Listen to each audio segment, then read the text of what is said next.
Namaste and welcome to another episode of the Festival of Bharat by Citti Media. Citti Media is a digital media network which seeks to pervade dharmic and Indic perspectives with clarity, finesse, and civility. Citti is Sanskrit for wisdom or intellect and has other associated meanings besides. We cover a wide variety of issues with courage and conviction, whether it's the revival and reclamation of a beautiful civilization, current affairs, history, geopolitics, LGBTQ issues, science and technology, to civilizational conflict and forced conversions. I'm delighted to have with me today yet another distinguished guest, Jayant Kalawar ji, who is the author of a book, An Outsider Deconstructing European Enlightenment, Death in Three Acts. From an outsider's perspective, European Enlightenment was a brilliant materialist social innovation, which emerged in the 17th century as a response to hundreds of years of brutally destructive inter-religious wars in Europe. It led to the formation of national governments, financial markets, and rapid growth of a certain kind of science and technology. However, by the 21st century, that innovation, through its runaway success, has had unintended global consequences of ecocide, fratricide, and suicide, particularly impacting majority of the human population who are outside of the European sphere.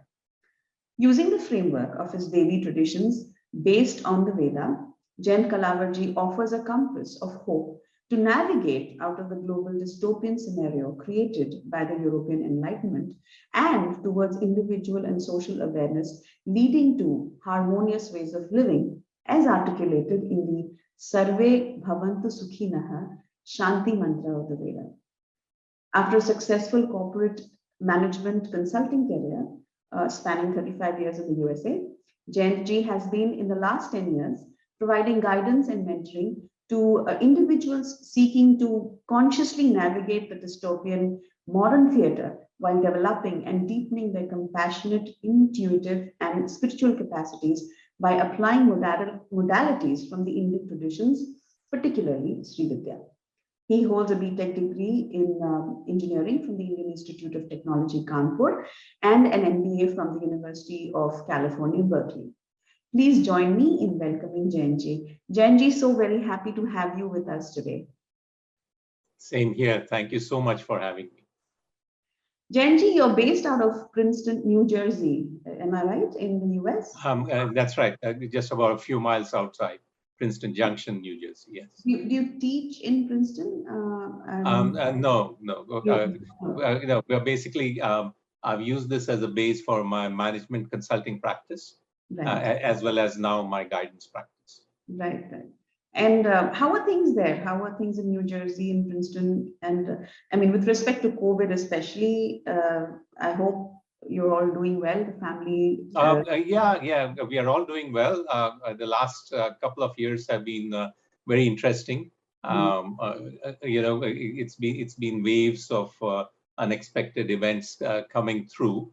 And when one looks at it from a different perspective, it's not so unexpected either.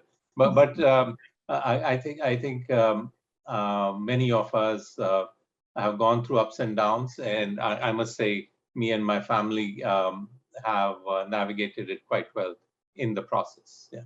Right. Good to hear that. I think pretty much the story across the globe. I think everybody's trying to do their best to navigate out of this crazy, mad situation that we've somehow found ourselves in.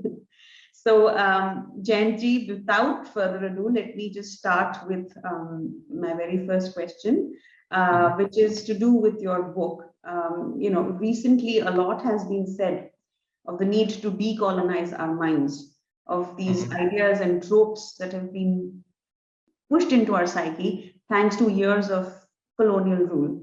And one of the unshakable notions that generations of Indians have imbibed without question is the superiority of the Western mind and the idea that science and rationality are somehow the products of European Enlightenment. Now, you've written a book on this. So could you help clear some of the misconceptions that are associated with this trope? What is the truth behind European Enlightenment?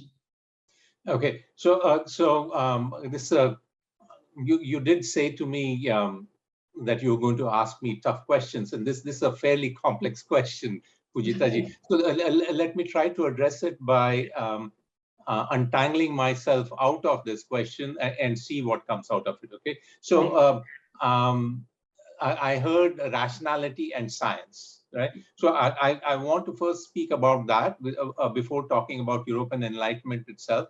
In our conversation, I'm sure it will keep coming back up. Okay, so if you look at rationality, what is rationality? Right? And what does it mean to be human? So humans have this ability to observe phenomena, right? And by observing phenomena, we develop patterns. Right? Our sense functions observe phenomena. Our buddhi, right? Just look at it. Between our karmendriyas and jitendriyas, we observe phenomena, and the buddhi starts observing patterns out of it. The patterns, right, then make meaningful outcomes, meaningful ways of thinking about it, and we behave based on that. That is rationality, right? If I look outside and I see dark clouds gathering, right, so that's a phenomena, right? And my buddhi tells me, oh, it might rain, right? Yeah, if it's going to rain, I'm going to take an umbrella and go out. Yeah, now that is rational behavior. Correct. You know what I mean? Nowhere in this rational behavior did I have to wait for European Enlightenment to tell me, look up to the sky, right? See if the dark clouds are gathering. Right? True. Yeah. So rationality is ingrained. It's the way individual humans are rational because they have the capacity. We have the capacity, right, to observe phenomena and come up with patterns. We observe phenomena, come up with patterns, come up with conclusions, and base our behavior on that. That's at the individual level. Now let's look up science. Yeah. So when it comes to science, let me take another illustrative example. India has long coastlines. Yeah. And for many millennia, right, our people, our communities have been fisher folk. Yeah. And they have been very successful fisher folk for a long time. How did they do that? It's a complex environment they have to work through, right? So how did they do that? They had to figure out when the tides were going to come in, right? And how the tides change by the full moon and the new moon. They had to figure out how those tides change during seasons and across seasons, right? So the first part, they were able to get data by observing the movement of the sun, moon, and the planets, and through the Panchangam, were able to predict very accurately when the tides would come in and when they would ebb away. Right. So that's the Panchangam, right? The fisher folk, when they went out there fishing, they also noticed something else. Yeah? So Panchangam, by the way, also gives you the seasons, etc. It tells you exactly when the seasons will come through and so forth. When the fisher folk went out there, they started observing things about how the fish behave, when it would be a good time to fish, and when it would be when they noticed when the fish was spawning, they should not fish at that time so that they get a blessing of a boon of a better harvest later on. And these were incorporated, these observations are indeed incorporated into their folk songs. If you go and do a study of that, you'll notice that people actually transfer knowledge through their folk songs on the behavior of the fish in the seas and how it is connected to the seasons, right? And ability to predict the seasons and the tides. See how complex a model they worked in, right? Through observation. that to me is science. That is democratic science, the democratic science of the people. So they lived rationally and scientifically, didn't wait for someone to come and tell them how to do it, right? Now that is democratic science of the people, for the people, by the people. Now comes Western academia, Western science, through European Enlightenment. They say, oh, you can't do science. We will do science.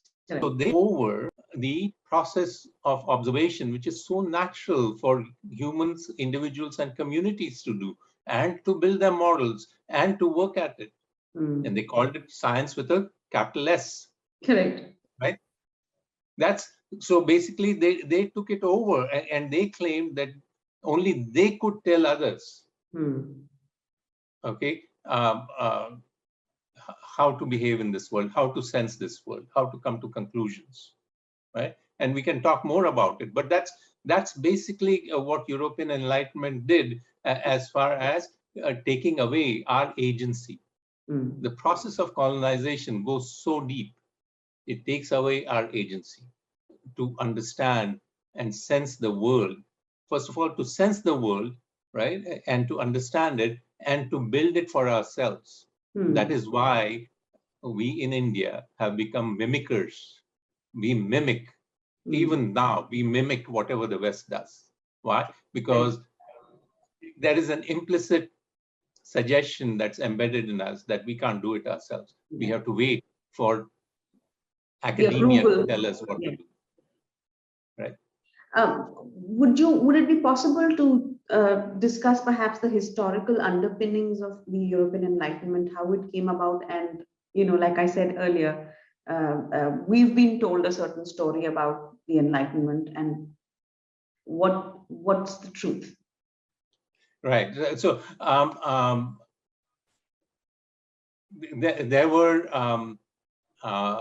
first of all, out of Christianity came the Holy Roman Church and the Holy Roman Empire. The Roman Empire broke into two, right? The Western end of the Holy Roman Empire, right? And then the Byzantine end of it, the Orthodox Church. The Holy Roman Empire started not only converting everyone from approximately 300 AD through to 1500 or so. Lithuania, for example, was one of the last ones to go, and so were the Slavs. But the English perhaps were one of the earlier ones. As the Holy Roman Empire tried to rule through all the kings over 1,000 years, it became increasingly impossible for them to convince the people that whatever the Pope said was infallible. Okay, it caused dissensions. It caused, especially the Protestant dissension that came about. That caused intra-religious wars. Okay, they still called themselves Christians, right? But there were a lot of sects that were formed, and they started fighting with each other. And they were really Church of England, and yes, right. The Lutheran Church, the Calvinists. There were extremely brutal wars against the Pope and the Holy Roman Church. Approximately 30% of the population was killed as a result of this between the approximately the 1300s and the 1500s, and part of it washed into England as a civil war. And one of the things that happened during the Civil War is Prince Charles and his close advisors had to exile themselves into Paris. And there they met up with the French intellectuals too. And Hobbes came up with this idea that the way to get out of this situation that Europe was in is to come up with this idea of social contracts, and that we no longer require something called a God. Though fine, there is a God, and that is fine. but as far as the affairs of people are concerned, right, we can do it separately. Okay, so he came up with this idea of social contracts where people could interact with each other. Nature was considered completely inert, and it all depended on what people agreed to do and not to do. Okay, so at that point in time, since nature was inert, right, the question came up: who would decide how to interact with nature? Okay, that became a big question in itself. One of the things they found that anarchy, the situation of anarchy that was prevailing for almost 200 years, where people were simply not accepting any authority, was creating a lot of problems about everyone going about their own ways. Okay, that's where the idea of knowledge production being centralized started coming about. Okay, how do we interact with nature? So we have agreed that we'll interact with amongst ourselves, and an elite group will decide how we are going to interact with ourselves, right? But still, how do we interact with nature has not been resolved.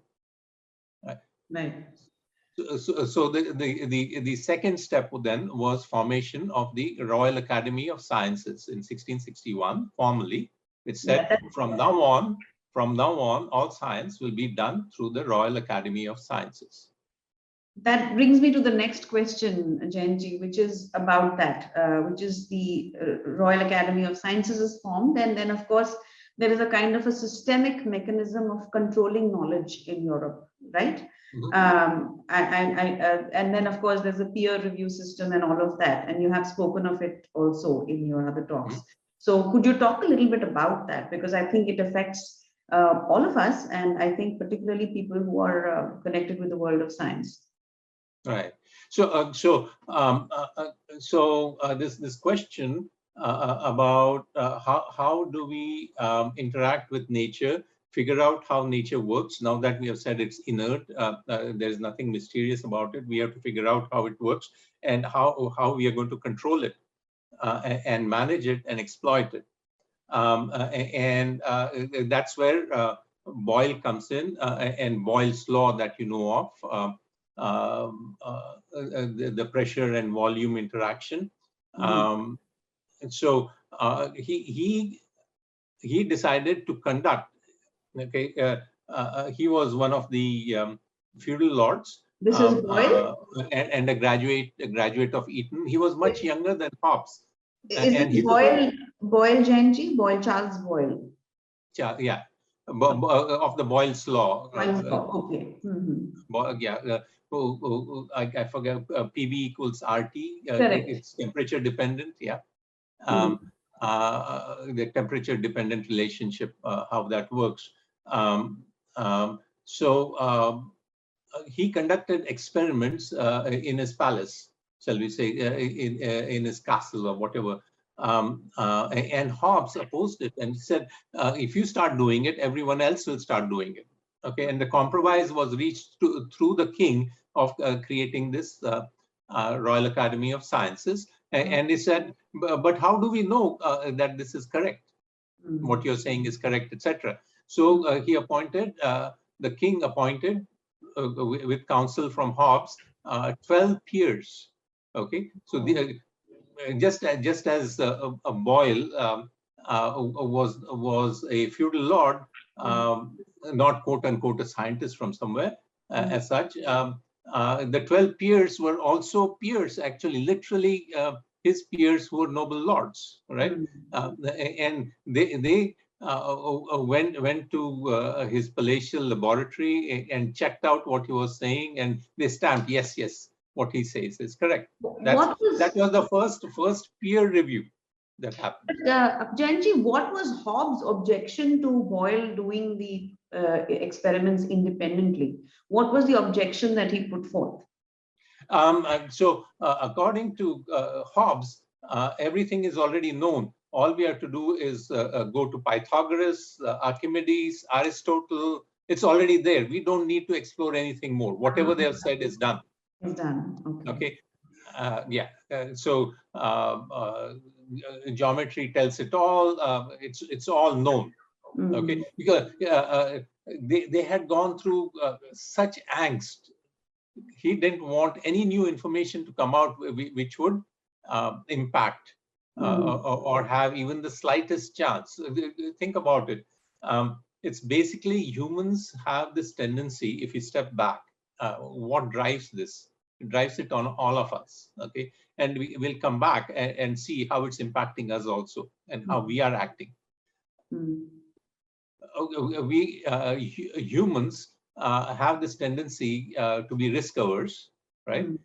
We want to take uncertainty towards certainty, right? So you can think of Hobbes as someone who is extremely risk averse, right? He was a tutor. He was a tutor to Prince Charles, and a guide, a much older person. He was completely risk averse, and he said the only way to ensure that there would be no more civil wars about these aspects of what is true and what is not true, etc., is to say we already know the truth.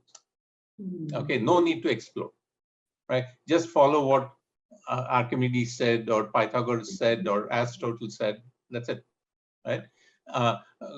While the younger Boyle was saying, "Hey, but look, we can do this.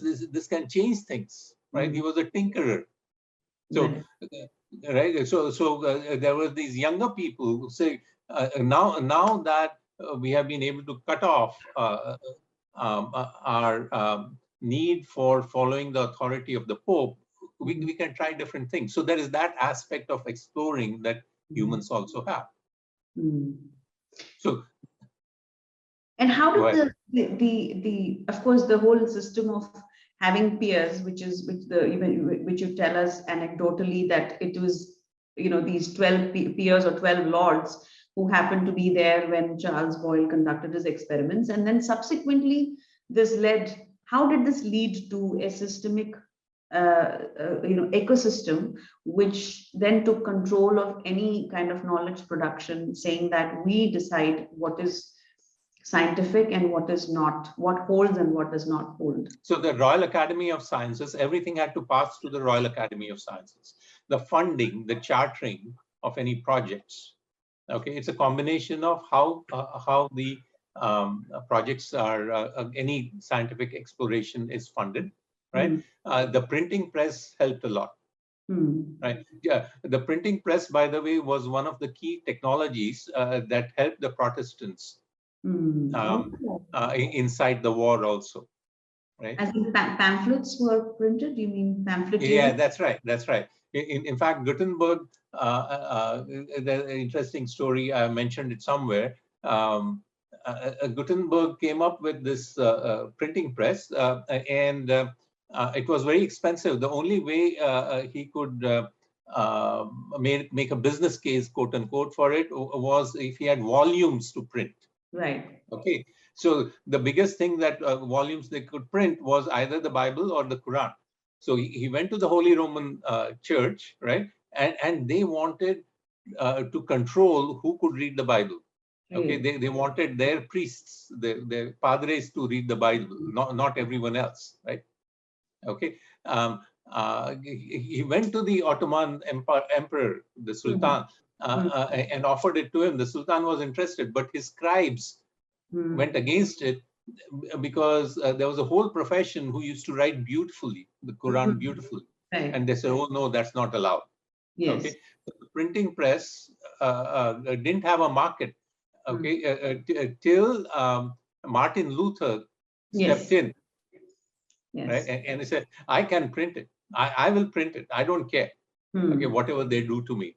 Right, yes. I will print it. Okay. So that was where it started, and the pamphlets. That was the way of pamphlets, and then spreading the word was right. So once the printing press came about, whoever controlled the printing press also controlled the channels.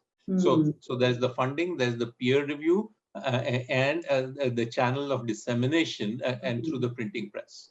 Okay, so the Royal Academy of Sciences said that not only have the experiments and scientific studies have to be peer-reviewed, the peers have to be approved by the Royal Academy of Sciences and the printing press. Okay, it has to be printed under the logo of the Royal Academy of Sciences. Do you see the ecosystem still continuing exactly like that? Exactly like that. Exactly. Even today. Right? Absolutely. Right. So basically, it's an imitation of the same thing over and over again, right? So on a much larger scale. it's a feudal hierarchy, right? It's the same feudal hierarchy. Who gets into the academia is carefully controlled. Controlled. Right? Yeah. And who gets tenure. I don't know whether you have actually seen a tenure ceremony. They actually for the chair, when you say a chaired professor, right? You have heard of chaired professors. Yes, actually, it's like a throne. They put him up on the throne with the robes and yes. Right? It's a feudal ceremony. I haven't seen the ceremony, but I do know that getting tenure is like the biggest for every professor in academia, any academic. It's like it's like the holy grail. Right. So tenure is one thing, and then there's a chaired professorship. When you say chaired professor, right? So that's the highest level one can reach. Yeah. True. And that's where this whole trope, it's their tropes, right? Correct. So that's interesting, Jayanji.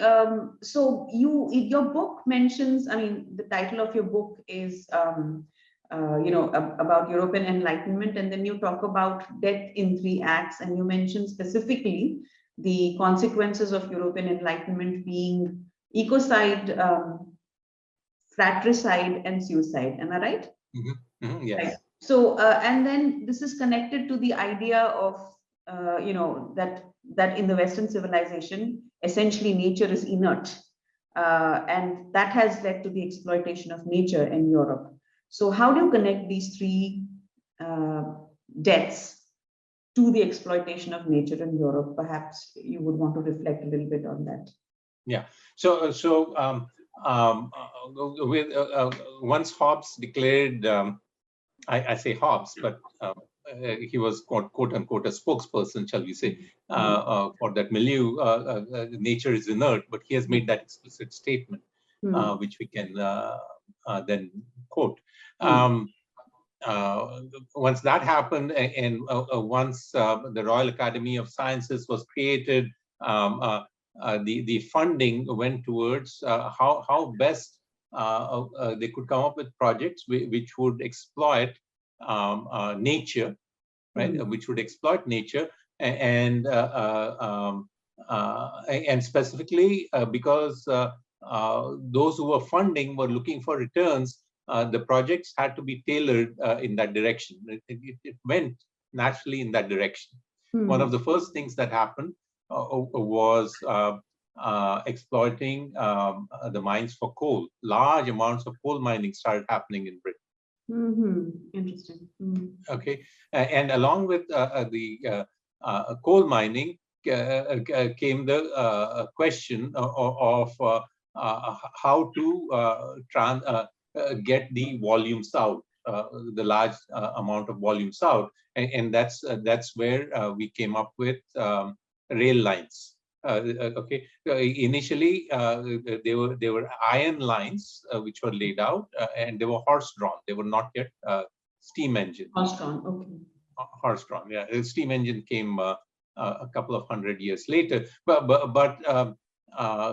that's where it started. The exploitation of nature and denuding the landscape, basically disrupting the way people lived, communities lived. Okay, because remember, this has now become a top-down knowledge production, right, and implementation, right? So that shift started happening.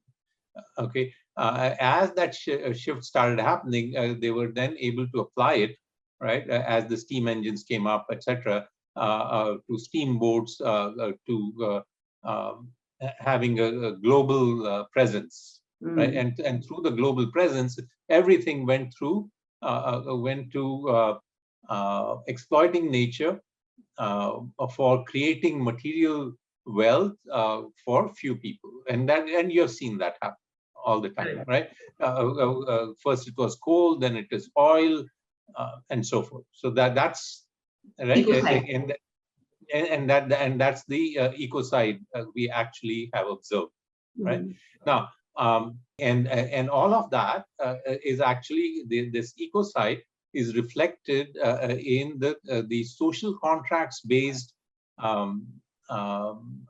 society that we moved to. Christianity had this creator God, right? And there was some sense that the creator God has created nature for us to enjoy, but still we have to respect nature because it's God's creation, right? So once that actor was removed, right, and who became God? The social contract became God.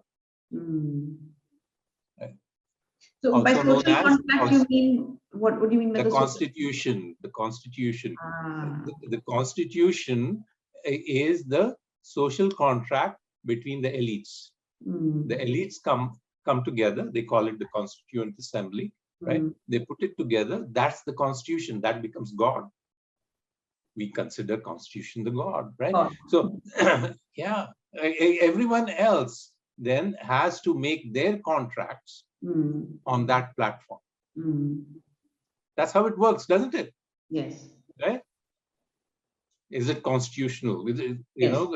Doesn't matter if it is ethical or it's anything else, but this is constitutional. So I want to contrast that. I want to contrast that here with what our Veda teaches us, right? What our Veda teaches us that to be harmonious, to lead harmonious lives, we have to be in consonance with the Rita, the cosmic cycles, right? Now, how did we have these conversations? We had the conversations, let's say, through the Puranas, right, and our literature, where we brought the rivers, the mountains, the trees, the animals to life, and we had conversations with them. That's how we learned, in our minds, maybe. Do you understand? We gave them respect, and through that, we came to ways of interacting with them. We told stories to each other about this tree, right? This is the way this tree behaves. This is the pattern it behaves. This is how we need to take care of it.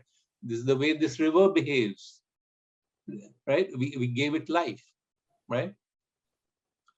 When we create constitutions, right, at the top level, you look at any constitution, right? There's no, the rivers don't play a part in it. Do they? No, they don't.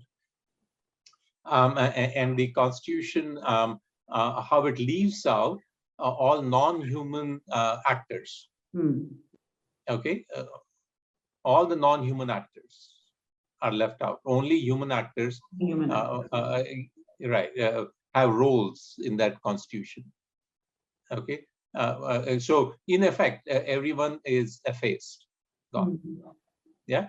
So, and whether you replace this constitution with that constitution, etc., it's basically new social contracts, right? And that's the difference we have to understand. Now, what happened was when I'm going from ecocide, which we already talked about, to fratricide. So, what is this fratricide? First of all, someone who read my book wrote back to me and said, "Why do you call it fratricide? The way you describe it, it's really genocide." And my response was, look, I'm looking at it from the Devi's lens, the Mother Divine, right? From the Mother Divine's lens. We're all children. We are all her children. We are all brothers and sisters. When we kill each other, to her, it's fratricide. So that's what I came up with. Now, the people who were killed after the post-European Enlightenment, mostly, okay, whether it was through famines or wars, were the non-Europeans, right? For whatever reason, shall we say, they had not got the memo, right? They had not got the memo that the Europeans had become modern, right? That they were on the move and they were going to inflict their modernity on the globe. Correct. The rest of us did not get that memo. So, yeah. So we were taken by surprise, and they rolled in. They rolled in, and they said nothing is going to stop us, right? So for example, in India, the East India Company moved very quickly. Two things happened. One, and they converted large swaths of Bengal, Bihar, and parts of UP to opium cultivation, right down to Malwa. So the opium cultivation caused lots of famines. Yes. Famines and deaths out of it caused disruption, right? And that's to me, that's part of fratricide, besides all the wars and that they created along the way. Same thing later with cotton in Gujarat. It created enormous famines. In indigo also, I think. Indigo. In indigo, exactly. For the textile mills again, right? So that's where the fratricide comes in. Okay, and the suicide part comes later, starts coming in later in the 19th century, when the moderns, having done what they did with nature and rest of the globe, started looking at their own body, right, and saying, "Oh, even our own body, it's inert. We can do stuff with it." So that's where the suicide comes in, where even the moderns, their own agency gets deprecated. Okay, so it's like substance abuse and things of that nature. Substance abuse is one. Software. Okay, the whole automation process and the software process, right? You have something else sensing for you. You have something else thinking through for you. When you talk of AI, etc., right? Right. It's you are creating material matter, right? So that humans are no longer required to play a role in being creative and productive, less and less so. And that's where the suicide comes in. And you start seeing that in advanced countries where the birth rates are falling. True. Right? When birth rates start falling, that is mass suicide. The species, at the species level, there's a process of mass suicide that has started. That's right. And it's a natural trend. Okay, where when you start looking at humans being different, at that nihilism that comes in, where you have dissociated yourself from the cosmos. You are unable to see how your one pulsation among infinite number of pulsations, and to learn how to interact and dance with it. That's what our traditions tell us, right? So it's a very different way of looking at the world. And once you start looking at the world that way, a whole host of things follow. Right. And I think this entire the death in 3 acts that you have so beautifully, talked about, expounded on, is clearly linked to the very cornerstone of their belief that nature is inert and that mankind is free to exploit nature. That it is for nature's there for us to enjoy or for us to for our gratification. So that is the cornerstone of the Western belief broadly, and one could say that. And the humans themselves. Then humans, because humans themselves, right? So we can replace this thing called humans also. Yes. except for the few people who have power. Hmm. And increasingly, you see that happen. And the dharmic way of living, the dharmic way of thinking, has always been in stark contrast to this kind of thought process. So, I mean, that brings me to the next question, Jayanji, is to do with Hinduism, for example. For want of, I mean, everybody recognizes it as Hinduism. For want of a better word, let's go with the word Hinduism.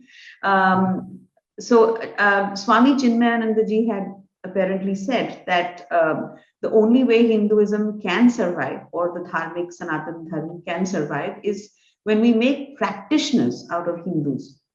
Could you corroborate on that a little bit? Because what does that really mean? And also, maybe you could add a little bit about the kind of work that Chinmaya Mission is doing towards this end. So, you may know that Swami Chinmayanand was part of the freedom movement, and even he was sent to jail in the 1940s. And that was the first time. He was from Kerala, he knew English, he was a journalist, he was reporting, in Kerala people tend to be a little to the left, etc. But he was in jail, and someone gave him the Bhagavad Gita and Upanishads and started reading it, learning it, etc. Coming out of it, he said, "Oh, this is something different." And unlike others, he headed to Rishikesh, the Shivananda ashram, etc. And as the independence was happening and the republic was being formed, that's the journey he took. And what he saw was coming out of it was that India was being ruled by these English-speaking people, children of Macaulay, and they were alienated and distanced from the Indian traditions. So he took it upon himself, and his particular contribution was that he would take the Upanishads, he would take the Bhagavad Gita based on Sri Adi Shankaracharya's bhashyas, translate them into English and go about popularizing them. So that he could reach out to these English-speaking people of India who had taken the place of the British. That was the most important thing that needed to be done. So when he talks about so these are Hindus in name only, we need to make them practitioners, and given that they have been things have been put into their heads, they will ask all these questions, and the way to reach them would be through the Jnana Marg, Vedant. So he took the Vedant to the streets, shall we say? So at that time, the people at Rishikesh, the Swamijis, etc., opposed it. So that's not the way we do it. Vedanta is presented only to people who come to the ashram. It should not go out of the ashram. I mean, all those conversations were there. So in very early 1950s, he broke away from that. That's where So he split from Shivananda ashram, and then he started Chinmayananda. Right. And so So that's and to the second part of your question, especially in the diaspora, English-speaking diaspora of the US and Australia and New Zealand and Canada and Singapore and Hong Kong,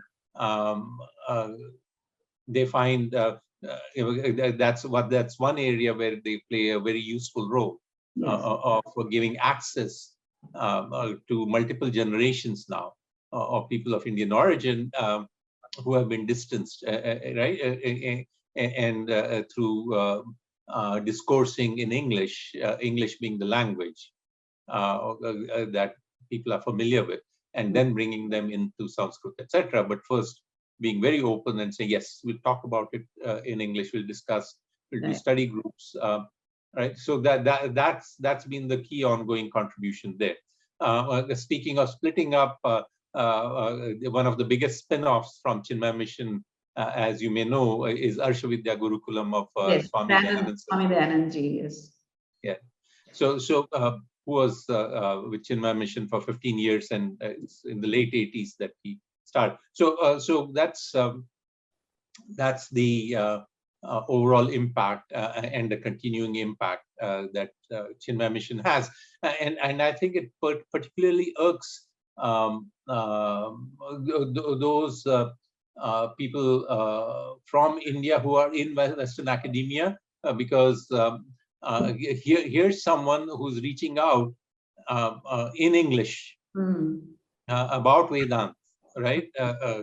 And is refusing to give up. So they become one of the points of attack for, yeah. So, and interesting you mentioned this, Jayant ji, because I mean, I'm aware of the kind of work that, although not the full extent of it, but one knows of the work that Chinmaya Mission is doing, especially abroad in the USA, and Arshavidya Gurukul, for example, or the ISKCON, or Swami Yogananda's, even his disciples. So there's a lot of work, but ironically, it is the Hindus, the elite Hindu, so-called Hindu elites in India, living in India, I think, who need more such instruction, or probably would do well if they were to come under the influence of course, Chinmaya Mission exists in India also, but I think it's kind of ironical that it's the people in India, the Hindus, the modern so-called progressive Hindus, who need more such, probably need more such instruction than the people living abroad, because there are many. In fact, interestingly enough, there are many even people of Western countries and around the world, in fact, who are taking to Hinduism and Sanatana Dharma in a big way. So anyway, that was off the tangent. That was a little tangential. So coming back to my next question would be, it's a little specific. Could you, since we spoke about Chinmaya Mission and Chinmayanand, etc., and Vedanta, could you explain the importance of these three terms, Sravanam, Mananam, and Nididhyasanam? How are these the core principles of the Vedantic approach to life and of Hindu philosophy? I know this is a little, we're moving away a little from the general nature of this program, but I think since you are an expert on the Vedas and Vedanta, perhaps you would like to take this on. Okay, first of all, a qualifier. I'm no way an expert on anything. In fact, being an expert may be a disqualifier. So I would say I'm a practitioner. So and I always say I'm a work in progress. Always, right? So always open to learning. And that hence the Sravanam, Mananam, Nididhyasanam. So Sravanam, Mananam, Nididhyasanam is a core approach in Jnana Yoga. Okay, so what is Sravanam? Sravanam is listening or reading, observing the phenomena, shall we say, right? So the senses observe the phenomena, right? And the Mananam is the buddhi, right? Once the karmendriyas and the jnanendriyas deliver to the buddhi does mananam, and then compares it with memory, etc., and says, okay, what does it mean? And the nididhyas is every day to say, how am I going to incorporate it into my life? How am I going to change my life because of that? So would it be correct to say that Shravanam is mindful listening, observation perhaps also, and Mananam would be cogitation on that, as in deliberation on what you have perceived, and Nididhyasanam would be assimilation and an awareness of the assimilation of what one has. All right. So let me take a few examples, okay, of how this is done. Okay, so and it will also give us the depth of wisdom that has come about to us. Let's take the popular verse. Okay, karmanye vadhikaraste ma phaleshu kadachana. Okay, so we have heard this now, right? This is Shravan. Shravan has been done, right? So karmanye vadhikaraste. So we start breaking it down. Right? One of the things that Vedanta teaches us, right? If you notice, when you ask me a question, I started breaking it down. One of the things that Vedanta teaches us is to deconstruct. Go down to each word, what, right? And be fearless about defining what you think that word is, right? And string together meanings, show how it can be done. Right? That's what Vedanta teaches you, right? So, karmanya vadhikaraste. You have the right to action. You are qualified. You are an adhikari to that act, right? You can act because the Devi has given you this Shakti to act, right? You are qualified to act. However, right? Ma phaleshu kadachana. So ma phaleshu kadachana. What does that mean? Do not think of the fruit of your actions. Kadachana, yeah, phaleshu kadachana. Okay, it is the outcomes are kadachana, uncertain. The outcomes are uncertain. Oh, right? Hey Arjun, while you have the qualities, you are qualified to act. Always remember that the outcomes are uncertain, right? So if you think of it that way, right, that's where we are cogitating, shall we say? Do you know what I mean? The wisdom that is imparted, right? That cogitation starts happening. We were already aware, right, that we act in a probabilistic domain, not a predetermined domain. There is no determinism. The challenge that the West has is from how they interpreted the Greeks, right? That there was something deterministic. There was loss of nature. Right? The reason modernity has started collapsing over the last 100 years is, right, is because of what they started observing as VUCA.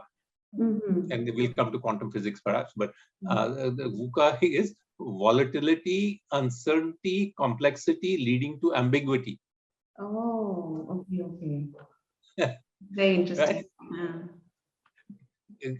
Oh goodness, things are volatile, right? Things are uncertain. Beyond our control. We can't structure them. Whole thing, the promise of modernity was we can structure things. The Hobbesian promise of the Leviathan was the social compact that we'll come up with. We'll be able to fix it, structure it, right? Right. So this is beautiful because these three things, the very approach, the Sanatan approach to knowledge acquisition is pretty much individualistic. Actually, leaves it to the individual to find, to understand, to use his own buddhi, his own chitta to understand, the information that he or she is receiving, as opposed to the commandments that were given out. Exactly, it gives agency. It gives agency, right? Exactly. Right, and it says you can discuss it with people. You can discuss. Exactly. Yeah, this is how I interpret it. What do you think? And let's come to an understanding, right? Exactly. And that's where it's very important to bring in, because we have got stuck somewhere. Okay, deshikala paristiti. Okay, when we observe something, it keeps changing, right? Just because something was said in some smriti 2,500 years ago, that was in that context, that deshkal paristiti, right? So with Sravanam, Mananam, Nididhyasanam, we can take it to the next step. Correct. Right? So we can start asking, oh, it's uncertain. Can we do something about it though? Can we do something about it? Yeah, we have the Tantra, right? If you go to verse 658 in Lalita Sahasranam, right? She's described as Ichha Shakti, Jnana Shakti, Kriya Shakti, Swarupini. Yes.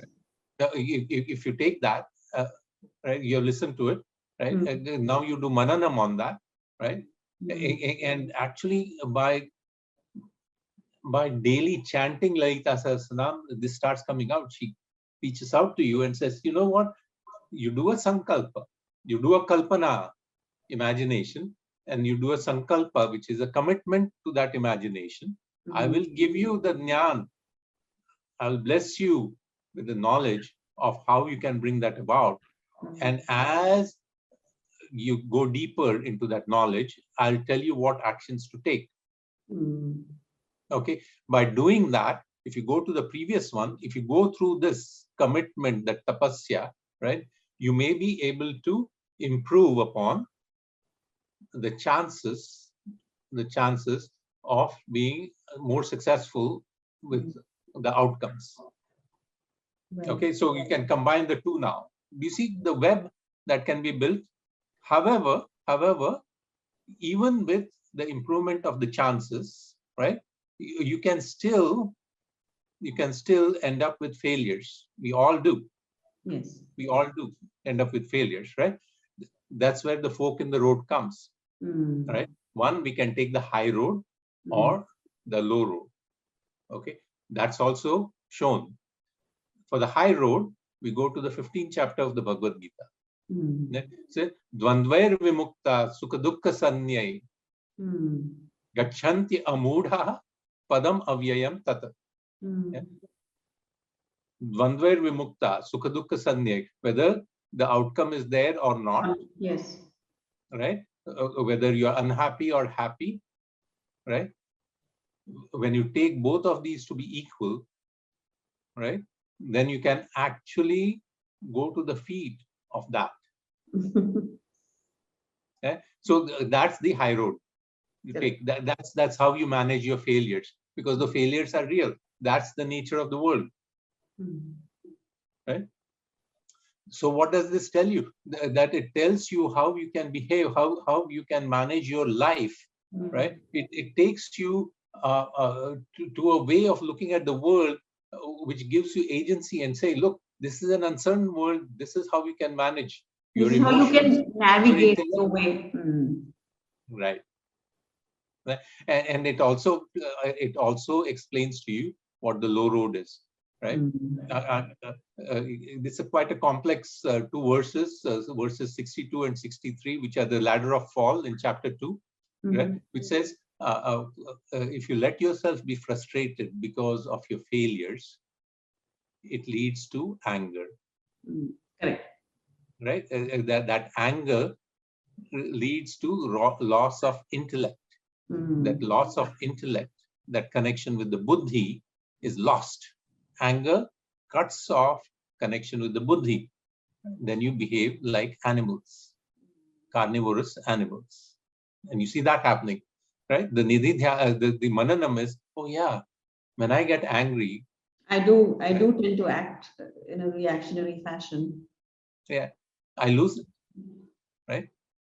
So do you see how this exercise of this three-step process, right? It's not the high philosophy. It's actually daily practical use you can make of. Exactly. Very pragmatic. Yes. Janji, the next question is to do with actually kind of related to, since we're talking about Vedanta and so on. This is interesting because I think I've heard you mention this in one of your talks before, where you talk about the story of the two birds, the two birds from Mundaka Upanishad. And it's a very interesting story, and how it connects to quantum physics. You've made that connection. So could you please talk about that? Because I think that would be of a lot of interest to our viewers. Okay. Yeah, so I did speak about Mundaka Upanishad and the two birds, which is a way of explaining why we notice the sensorium as being real, while Advaita Vedanta, the Upanishads tell us that it's all transient. So it's all pulsations. So when we take up Advaita Vedanta, it becomes a little bit too abstract. So I use the thread coming out of Advaita Vedanta in Kashmir Shaivism and Sri Vidya of spandana, of pulsations, to talk about what being human is.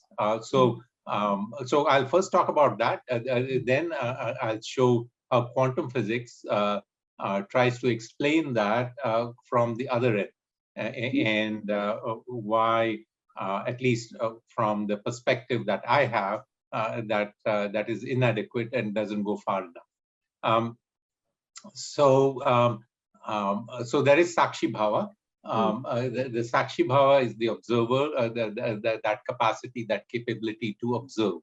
Okay, and it's the Sakshi Bhava that enlivens the buddhi, the consciousness, that chitta, that the buddhi has, is because the observer gives it that ability, that pulsation.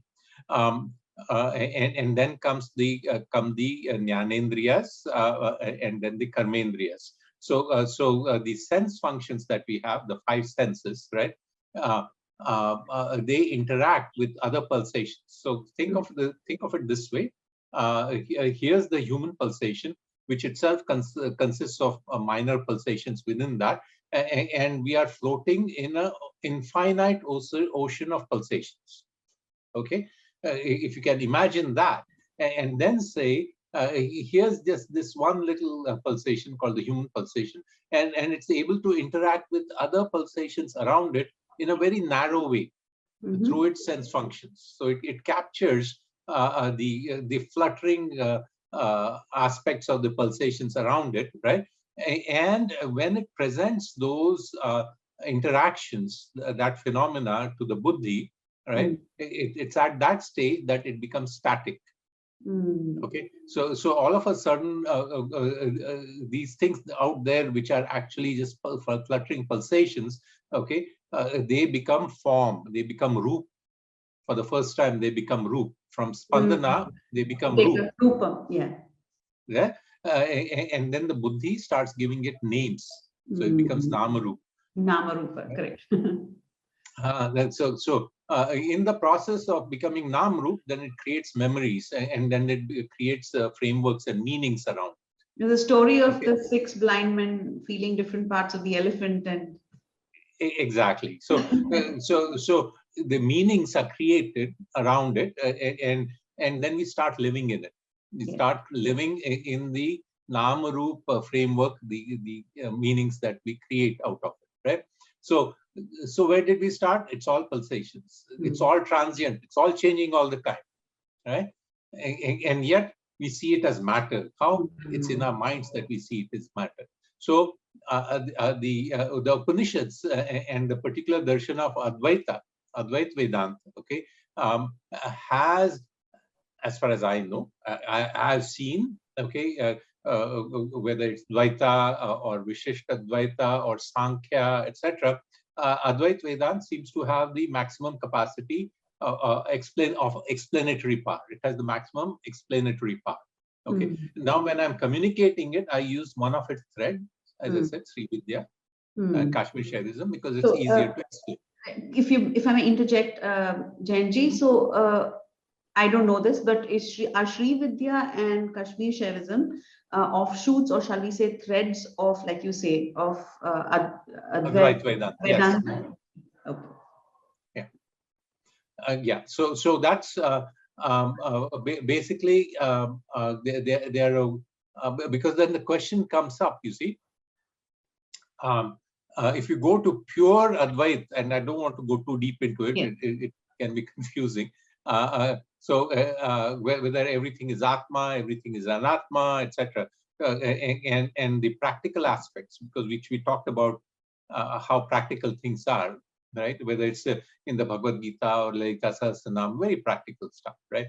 And not to make it too esoteric, but this question allows us to see what immense explanatory power this particular darshana, the way of looking at this. Okay, so the two birds that we are talking about is basically the Sakshi Bhava, okay, the observer bird, right, and the Ahamkara, The ahamkara is the actor bird. Actor bird. Right. Okay. And the ahamkara, right? When we drop the veil of avidya, okay, the ahamkara forgets that we have that ahamkara capacity of saying aham, right? Of cognizing and being aware of ourselves because of sakshi, right? That veil falls, right? We think we are the greatest, we are the ones who are acting, and we become the eater bird, right? So we are eating the experiences that are delivered to us by our sense functions. So the actor bird is actually eating on a fruit, right? In the story, the fruit bird is watching and the actor bird is enjoying the fruit. They're enjoying the fruit, and this fruit is all these external pulsations, right, which have been delivered to the actor bird by the sense functions. Right. Okay. Correct. Right. So there is this whole process. Yes. Sorry to. So how does this connect to quantum physics? Okay. So quantum physics also has this. So somewhere along the line, when they started observing, and they thought Newton had it all right with the laws of physics, etc. Okay, but even the simplest things, they came across this three-body problem, which they couldn't explain, and they still can't explain, and they had to find a way to explain it. The three-body problem being, you have the Earth, Sun, and Moon. Okay. And the orbits of the Earth, Sun, and Moon, we can't really predict, given any functions that Newton has, or you say it's something like gravity, right? There are so many moving parts; it cannot be explained. You mean the Earth, Moon, and Sun cannot be explained via Newton's laws? No, yeah, exactly. There are so many wobbles around it; it can't be explained. Okay, so that was the first starting point, and you can't explain why the masses, the orbits are of a certain way, why the cosmos moves in a certain way, etc. And they couldn't explain what the space and time was. Okay, because they seem to move in space, right? And are they really moving in space? And what is this thing called time? So in their model, where quantum physics has started, is by saying what the sense function, what we see as sense function, whatever we observe is real. Matter is real. Okay, so we start from this end, right, and say everything out there is transient. They say that is all real, and they try to explain it. How do they try to explain it? Through observation, right? In their model, they don't have to bring in, they are oblivious of the sense functions. They're oblivious of buddhi, right? They take the mental models they build of the mathematics, right? Mathematics is a language that the buddhi produces. That's how Vedanta teaches us. The Vedanta teaches us the whole process. Quantum physics takes it all as real. They can't make sense. People, and that's one of the things that's happened. We Indians take mathematics as something really great. Our ancestors didn't. Ganit is just one of the things. Okay, right? I mean, there was a distinction. We put physicists on pedestals. All they're doing is coming up with little bits of a mathematical language put in certain forms, okay, and they try to explain the phenomena that the sense functions are delivering. Okay. So they haven't really, yeah. So, like for example, I think this brings to mind, or I mean, I remember reading somewhere that according to us, all of the knowledge systems that there are merely Vijnanam, whether it is Ganit or whether it is astronomy. But Jnana is only the knowledge of the self. Only so Jnana, the word Jnana cannot be applied to any other field of knowledge, which are just merely disciplines, and probably the term Vigyan applies to them, whereas the other or the technology thereof. Whereas Jnana is only the word Jnana can only be applied to the knowledge of the self, is what I read somewhere. Yeah. So some people turn it around also. So I don't want to go into that. Whether it's yeah. So there is a differentiation of gradations of jnana, shall we say? Okay. So para is also used, for example. Para, right. Right. So you will call someone a paridjnani, and paridjnana ashram comes from that, right? Paridjnani, one who knows, right? Beyond. So beyond, quote unquote, beyond what? Beyond buddhi, right? We are beyond buddhi, and buddhi is buddhi can only go and be able to understand what is delivered to it by the sense functions. Okay, so Vedanta forces us to think through in this supply chain process, shall we say? Every step of the way. It does not allow you to say, okay, I'm going to take it. If you don the hat of a Vedantin, you have to do this. You have to deconstruct everything in terms of this process. Okay, I'm not saying every one of us has to do it. When we sit on a meditation seat, this is what the contemplation is. This is what Sravanam, Mananam, Nididhyasanam is, right?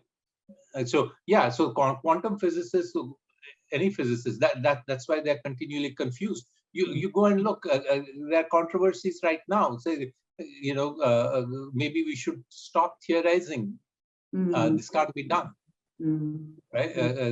Theoretical physics is at a dead end, and so forth. Because what is theoretical physics? It's basically mental models, and mental models are transient. Okay, the mental models themselves are transient, and they are describing something even more transient. The farther away you go from Sakshi, the more transient it is. So you're saying that quantum physics is moving away from Sakshi. Is that what you're saying? The attempt being made is to generate mental models, mathematical models, which is a language. Okay, a symbolic language to describe a phenomena which is transient. So both are transient. Okay, the phenomena is very transient. Even the mathematical models are transient. Will keep changing. Okay, they will keep changing. Okay, and so when it comes to this fallibility, okay, they make a big deal. Oh, Karl Popper taught us about fallibility, what science is, and it has to be fallible, etc. From Vedanta perspective, it was always fallible. What's the big deal? Right? We knew it was fallible, right? Remember, Ma Phaleshu Kadachana, we know we were in the probabilistic world. They did not. They rediscovered it. They rediscovered it, and they think they are the ones who have discovered it. Correct. I mean, this next question is kind of completely tangential to what we've talking, but kind of maybe in a way, I think everything is connected in a way. But I was always curious to know this, and I thought I should ask you. So there was a practice of, Brahmins, particularly in the olden days, where they were prohibited from traveling overseas. There was, in fact, there was kind of like, you were excommunicated from the community if you traveled overseas. And this was particularly applicable to Brahmins, the Brahmin community. Why is that? Was it just a sort of superstitious belief, or was there something more grounded in that practice, something more meaningful? Okay, so I think that's a great question. I can think of giving very long answer to this. I would love to. First of all, it's not yeah, so it's not that people from India didn't go out across the seas, etc. The fisher folk went out, traders went out. We went all the way to Bali, to Japan, China, etc. So that's all there, right? Now Brahmins moved too. But the way the Brahmins moved was to think of Brahmins as a guild, where they taught their children to do certain work in a certain way, etc. Okay, so it's a guild. So they said, in fact, and you can see how the Brahmins offered the services to the next village and to the next village, etc. Okay, so all the way from the Gangetic Plain. Okay, we have history of Brahmins going all the way, at least to Cambodia.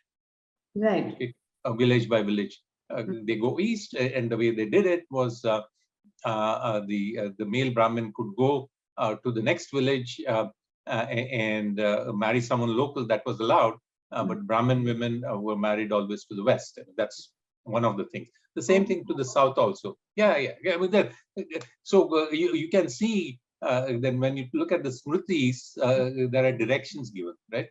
I didn't know that. I have no idea. Okay. So Brahmin women could only be married to someone to the west of where they were located. Yeah, to Brahmins. Yes. While Brahmin men could go east, offer their services, right? You can think of how software people go to the west and they settle down there, etc. So right. So as long as they gave their services as Brahmins, they were part of the community. They would be taught, and their Panchangam would be shared with them, because that was an intellectual property, right? So so one way of looking at it is that the Brahmins during the British era, right, from established Brahmin families were offered, because they saw the British saw what they were capable of, etc. Were offered positions in the British judiciary. They were sent to England for long periods of time to become jurists. So they were basically leaving the profession. They were leaving the guild, right? So the quote-unquote excommunication, and I want to talk about that word excommunication. Okay, is basically to say, when you do come back, you can't come back and start doing this, because the way we do the knowledge, the way we apply, you have to do Sandhya Vandana 3 times a day. You have to observe the sun and the moon, and help us develop the panchang for the community, right? Each one of them, the inputs were right. That's very important, and their acts in the community, okay, to officiate at births and marriages and deaths, etc. Right? In this process, they were like guide rails. They were like acharyas, right? Of this whole human cycle. Correct. Right? To stabilize this whole human cycle. Okay. So if you're going to leave us for a long time, go do your thing. Then don't come back. You can't. You are not part of this community because you're not, right. So it's like if someone is in a corporation for 15 years and then says, "Oh, I'm going to take a couple of years off and do something else." Okay, completely else, completely different. I'm going to go to a foreign country, China, and do something else for a couple of years. And they say, "Well, farewell, good. You can go, right? But I don't think you'll have a place when you come back." So, okay. So the excommunication. Sorry, just one little question here. Was the excommunication more to do with the termination of their services, the fact that they were doing something else and not following the rituals and all of that practices of being a Brahmin, Or was it the fact that they were traveling overseas? So was the geographical location moving a problem, or the fact that they were taking on other kinds of tasks? So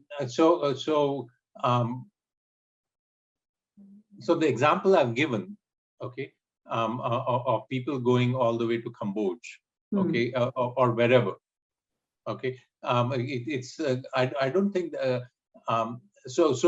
clearly people in Bali learned it. People in Bali had Havan Kunds. So where did that come from? Brahmins had gone there, right? Clearly, so yes. that I think there is enough evidence that was not it. It was you can go as long as you do what You're meant to do. this community does, what this guild does, right? Then we'll support you and you support us. If you're going away anyways, so then you're not part of this. That's all it is, right?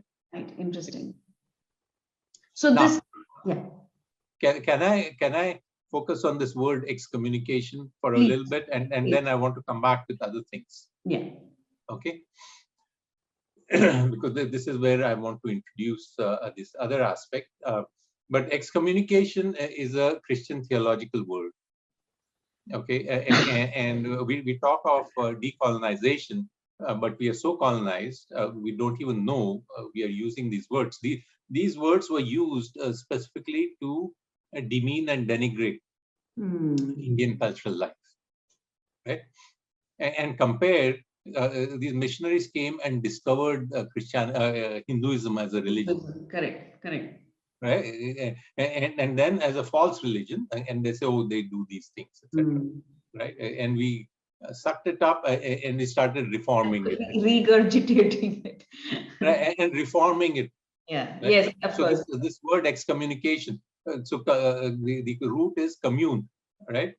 So what does commune mean? You commune in a church, right? You have the right to commune in a church, right?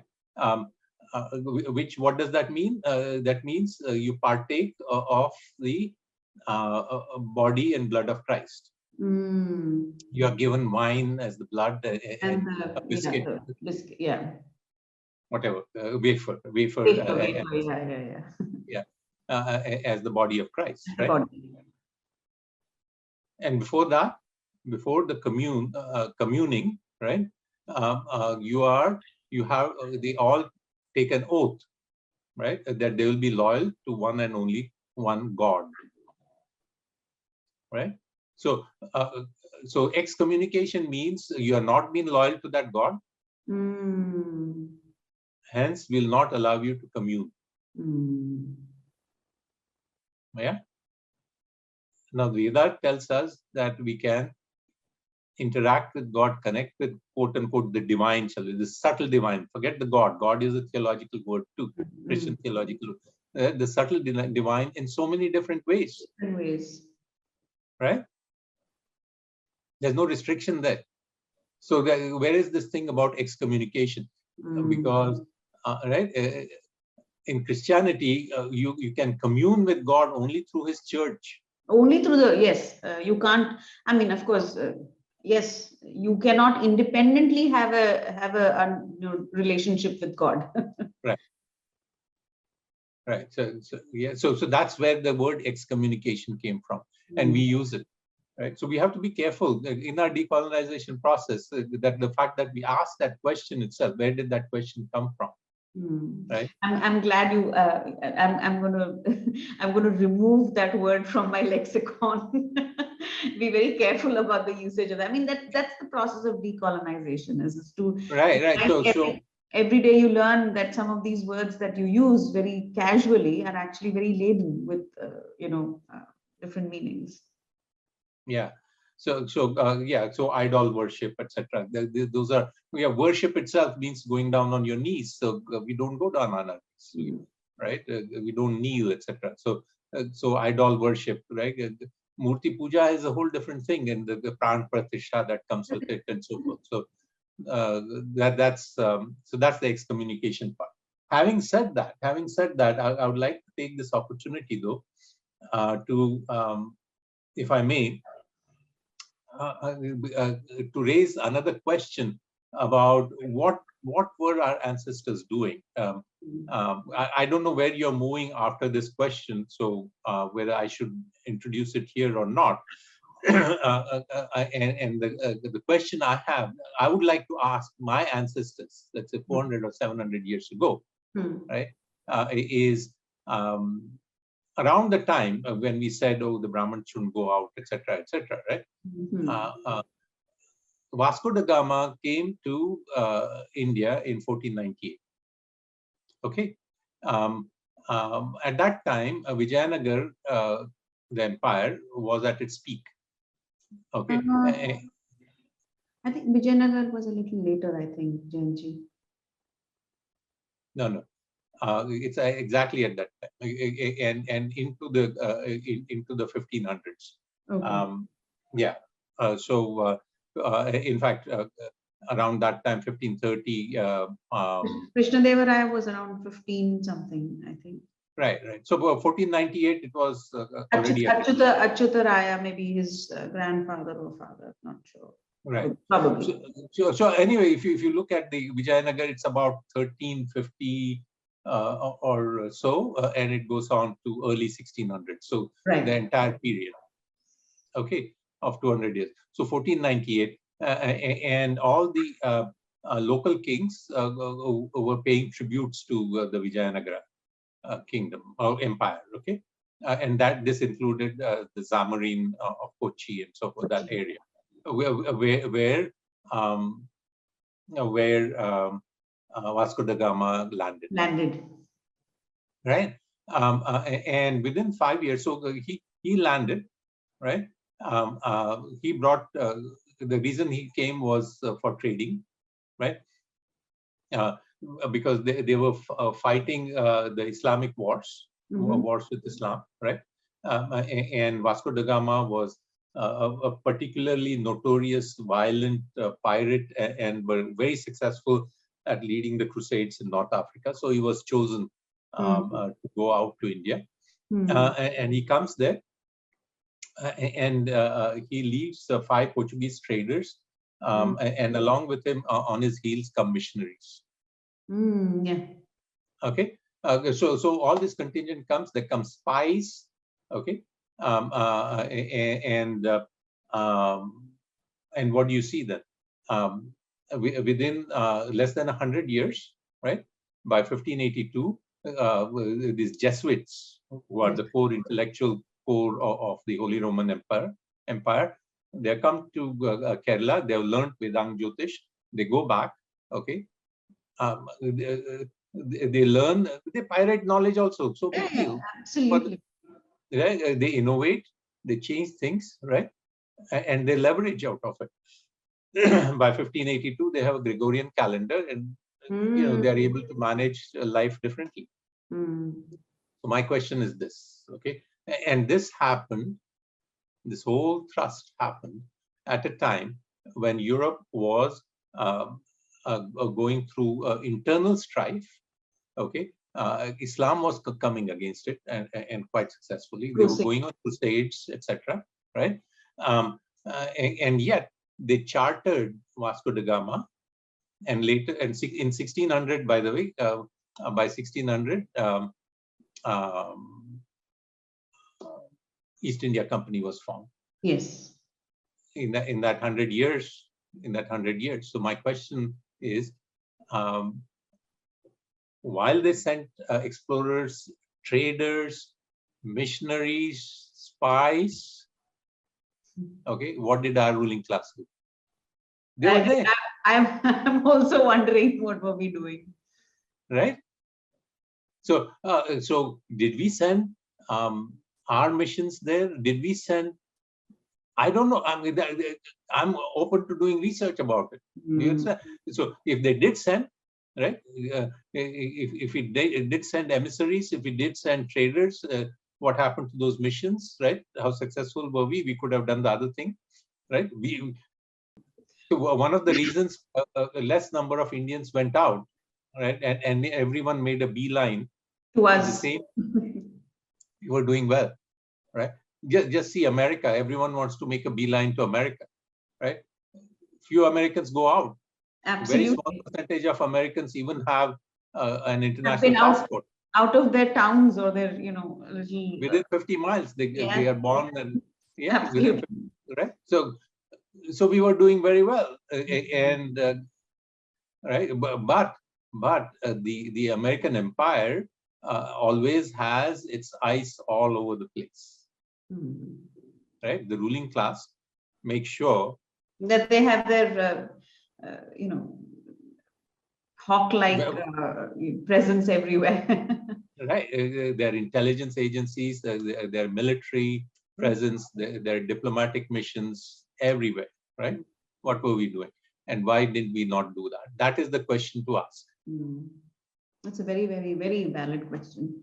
And what trap did we fall into?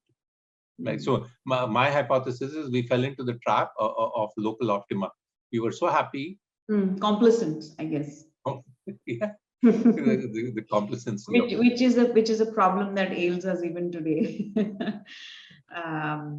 Jenji, I think we'll wrap up with this one last question, because we're running out of time. My final question, and I think it's very critical, especially in today's the world that we are in today as Hindus, for the future for building or securing the future of Hinduism and Sanatana Dharma. How important are the devasthanas? Because our devasthanas, our temples, as you know, and we're fighting a battle today. Thankfully, we've finally risen, and which we are waking up to the fact that our temples are actually caught in the vortex of, government control and a different kind of a mafia actually. So especially in places like Andhra and Karnataka, I mean, it's the condition is a bit pathetic. So what role do the devasthanas play? In fact, do they have a role in the future of securing, or in securing the future of the Hindus? So this is the perspective I see. So the devasthanas are portals. So they are the portals where we through which we connect with the subtle. At the material level, most of us can more easily connect through the devasthanas, so that's a very critical aspect for our culture to have devasthanas.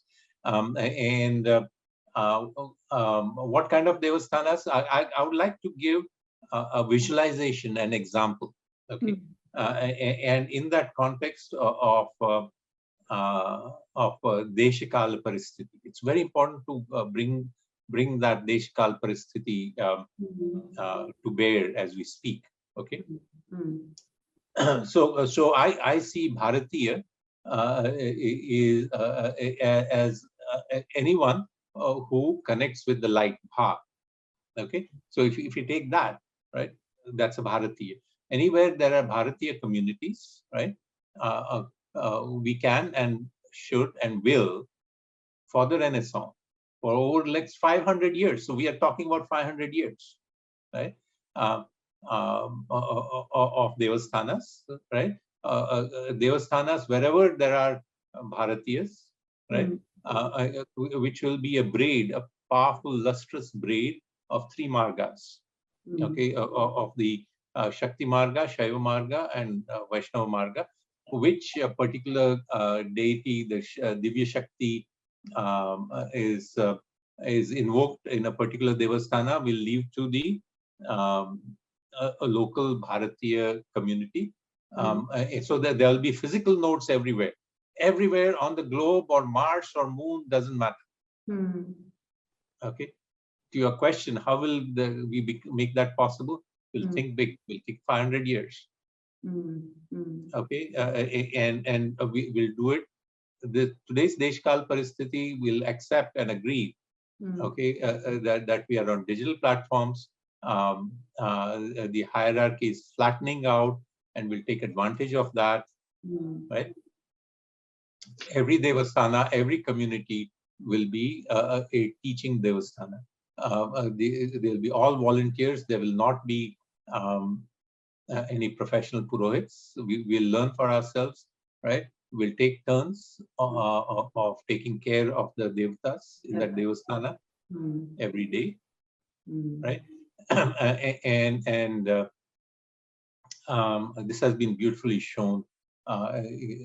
It's an example that has been presented by people who had to come out in very stressed circumstances from Sri Lanka, and they've done exactly this. They put together devasthanas where they run it themselves, teaching themselves, and right. The beautiful Rajeshwari community stakeholdership of the. That's it. So what happens then? It's the concept then becomes an open sourcing concept. Okay, just like software is built in an open sourcing way. So you have we have a network of physical nodes of devasthanas all across the globe, Mars, Moon, literally. Think of it. 500 years Renaissance. If we want Renaissance, 500 years, right? And then once you visualize it that way, right, and we flatten out the hierarchy, right? we come out with saying, okay, these will be the physical nodes, and they'll all be connected on a digital platform, right? And each devasthana will be a campus. Some of them will be major nodes, and others will be smaller nodes. Each will be a campus where around the devasthana we will learn the yogas, the bhakti yoga, the karma yoga, the jnana yoga, the dharanas, the Sri Vidya dharanas. Centers for learning. That's right. Okay, so that's where we'll come for rejuvenation, for recharging ourselves before we go out into the material world, right? And we are not taking away agency. Everyone has to do their own thing, right? But this will be the knowledge node, right? Which will carry through our basic principles of the Veda. Sarve bhavantu sukhina, right? We want everyone to be happy, right? We are going to do this by being in harmony with Rita, and we are going to do this while minimizing harm. Correct. Right? Paramo dharma. That's right? Ahimsa paramo dharma. So that's what we have to visualize, right? And this deshakal paristhiti, we have to say this is where we are.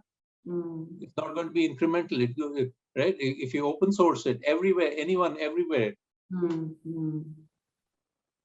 put together your physical nodes and connect through the. Thank you so much, Jayant. I think this was a very, very enlightening talk in so many different ways. And I particularly appreciated the painstaking manner which you explained everything threadbare.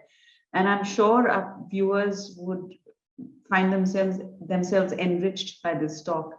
So thank you for your valuable time. We've actually, this is the first time that I've spoken or have spent like 2 hours talking to a guest. We've been talking for 2 hours, but it was more like a discussion than anything else. So thank you so much for your valuable time. And I hope to see you again on our show, perhaps sometime in the future. I must say I really enjoyed. I enjoyed our interaction. Time just went away. Okay. I'm glad. Thank you so much, Jayant. To our viewers, I hope you enjoyed our talk. Please do subscribe, share, and like, and do share widely with your friends and family. And come back very soon for yet another episode of the Festival of Bharat with yet another guest. Thank you so much. Namaskar. Om Sri Matre Namaha.